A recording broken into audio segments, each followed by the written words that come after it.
Sabi ng Panginoon, ang karunungan ng mundong ito ay kamangmangan sa aking harapan. So kahit na ikaw yung pinakamatalinong tao dito sa mundong ibabaw, kung wala kang pagpapagumbaba sa Diyos, useless din. Huwag kang magtiwala sa iyong karunungan, kapatid. Nagsisinungaling yan.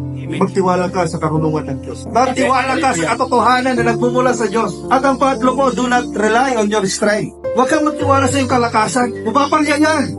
Marami pa mga tao hindi nakalapit sa Diyos kasi ang sabi nila, saka na lang ako lalapit sa Diyos kapag ako ay matanda na kasi ngayon malakas pa ako. At nagtapos silang mali sa buhay nila. Natapos ang kanilang buhay na hindi na itama. Bakit? Kasi nag-rely sila sa kanilang kalakasan. Nakala nila maaabot pa nila ang kanilang pagtanda. Yun pala pagdating sa daan na disgrasya. Kaya yung decision ng paglapit sa Diyos, mga kapatid, ay hindi nung panahon na ikaw ay malakas. Hindi yung panahon na ikaw ay mahina.